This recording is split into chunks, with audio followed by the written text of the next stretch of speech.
हमारी प्रधानमंत्री श्रीमती गांधी बोलती थी कि हम जब प्रधानमंत्री हैं तो हम शेर और बकरी को एक घाट पर पानी पिलाएंगे।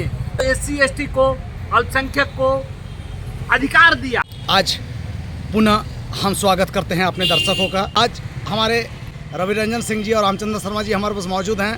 भारत के जननायक राहुल गांधी जी कभी आमजनों का बोझ अपने कांधे में लेकर कूली का रोल निभाते हैं।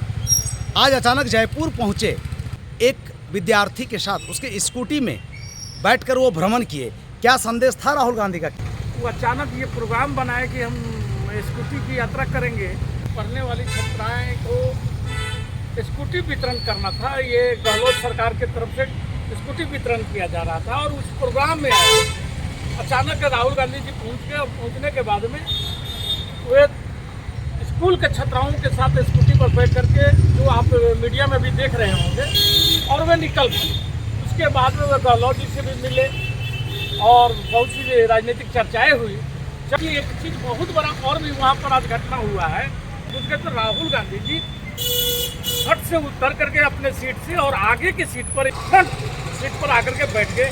ये भी एक बहुत बड़ा मैसेज गया है जनता में, जो इंडिया गठबंधन के साथ वो अपना जो बनाए कि मुझे कोई प्रधानमंत्री बनने की शौक नहीं है, हम लोग जब जीत कर आएंगे और उस समय जो नेता चुने जाएंगे वही हमारे देश का प्रधानमंत्री होंगे, और इस पर सारे लोगों का सहमति बन गई है। राहुल गांधी की साफ साफ संदेश से देश को दिया जा रहा है। अब देखे होंगे, पहले कुली से मिलते हैं, कुलियों की समस्याओं के बारे में जानते हैं, आज स्कूटी से छात्राओं के साथ में भ्रमण पर निकल गए। लेकिन सबसे बड़ी बात ये हो रही है कि इनकी सारी कार्यों को जिस ढंग से विपक्ष के भाजपा जो है मौजूदा वो सत्ता में भी है, वे लोग जिस ढंग से इनकी मजाक उड़ा रहे हैं वह बहुत ही चिंतनीय है। मल्लिकार्जुन खड़गे साहब जो कांग्रेस का राष्ट्रीय अध्यक्ष है, उन्होंने बोला कि ये इनकी कौन सी नारी वंदना है कि देश का राष्ट्रपति को नहीं बुलाया जाता है। इनकी सारी बातें जो है वह सब ढकोसला है, क्योंकि नहीं, इनको दलित परिवार है, दलित से हमारे राष्ट्रपति थे, उनसे हमारे जो एक सेंट्रल विस्टा बना है, जो नया संसद भवन बना है, उसका उद्घाटन नहीं कराते हैं। और आज महिला राष्ट्रपति है जो एसटी से आती हैं, आपका आदिवासी समाज से आती हैं, उनको नहीं बुला करके और देश के तमाम जो एक्ट्रेस है उन लोगों को निमंत्रण दे करके बुलाया जाता है। इनका महिला मंडल को बस से भर भर करके बुलाया जाता है, लेकिन वहीं से जो सेंट्रल विस्टा है, जो आपका नया संसद भवन है, वहाँ से चंद कदम के दूरी पर राष्ट्रपति भवन है, और राष्ट्रपति महोदया को नहीं बुलाना ये नारी का अपमान नहीं है तो और क्या है। और बोलते हैं कि हम नारी के सम्मान में नारी वंदना ला रहे हैं। ये कौन से इनका नारी वंदना है कि वहीं पर राष्ट्रपति को नहीं बुलाया जाता है, और ये इतनी बड़ी, और उस एक्ट्रेस को बुलाया जाता है जो कभी बोली थी कि देश तो 14 में ही आज़ाद हुआ है, यानी आप जानते भी होंगे उनका नाम है कंगना रनावत जी, और उनको विशेष रूप से उस डील के समय में बुलाया गया था ताकि वे तालियां पीटे और लोगों में, समाज में ये अपना संदेश दे सके। लेकिन खड़गे साहब साफ शब्दों में बोले कि नहीं, इनको ओबीसी से मतलब है, जबकि देश की आबादी 52% से ऊपर, पूरे देश में 52% से ऊपर आबादी आपका ओबीसी का है।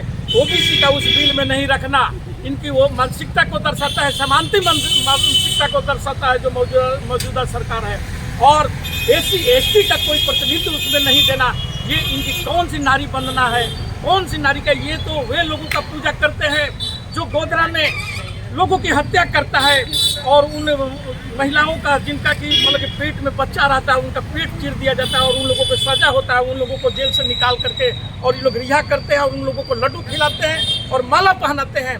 दूसरी तरफ उन महिलाओं को जो आपका जंतर मंतर पर जो आई थी हमारी खिलाड़ी, उन लोगों के साथ में जो दुर्व्यवहार किया गया, आज मणिपुर में नंगे 2 औरतों को घुमाई गई, और वहाँ पर हमारे प्रधानमंत्री चुप हो जाना। मनुस्मृति को आज ये मोदी जी लाना चाहते हैं, और उनकी ये सेंट्रल विस्टा में ये साफ साफ दर्शा दिख रहा है, क्योंकि वहाँ पर एक अल्पसंख्यक को खुलेआम संसद भवन में गाली दिया जाता है, और उस पर हमारा प्रधानमंत्री जी चुप रहते हैं, मणिपुर पर चुप रहते हैं। और हमारे खिलाड़ी महिलाओं को जो आपका दिल्ली में उनके साथ अभद्र व्यवहार किया गया और बूट से उनसे रौंदा गया, उन लोगों पर हमारे प्रधानमंत्री जी चुप रहते हैं, मौनी बाबा बन करके रहते हैं। इस पर सवाल उठाए हैं, और बहुत ही जोरदार राहुल गांधी का एक ही डिमांड है कि जिसकी जितनी आबादी है उसको उतनी भागीदारी मिलनी चाहिए, और ये जब तक नहीं मिलेगा हमारे संपूर्ण भारत का निर्माण नहीं हो सकता है। उन दबे कुचले लोगों का, जिनकी आवाज़ें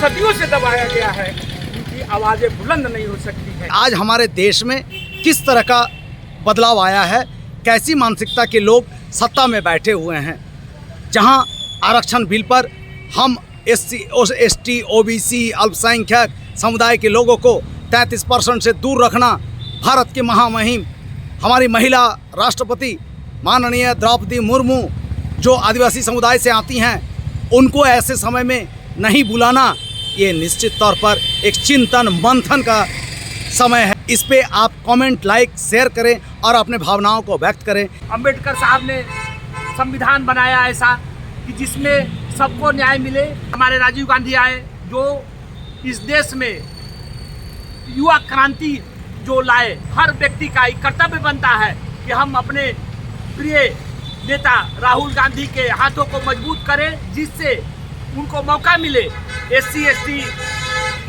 ओबीसी, अल्पसंख्यक को जो संविधान के द्वारा अभी दिया गया आरक्षण महिला बिल में, वो सब लागू कर सके। कि कांग्रेस पार्टी अगर सत्ता में आई तो हम लोग मेमोरेंडम जो राहुल जी को देंगे, खड़गे साहब को देंगे, आदरणीय खड़गे साहब प्रदेश राष्ट्रीय अध्यक्ष को, कि आप इसको लागू कीजिए। हर घर में वृद्धा महिला और पुरुष है जिनको ये अधिकार से वंचित कर दिया गया है कि जो हम लोग का आरक्षण मिला हुआ था वो बंद हो गया है। बहुत बढ़िया रामचंद्र शर्मा जी, आप वरीय उपाध्यक्ष हैं, और जो अनुभव आपने बताया, और तहे दिल से हम दर्शकों की तरफ से आपका धन्यवाद, क्योंकि आपने बहुत पुरानी बातों को आज हम दर्शकों के बीच, हमारे बीच रखा।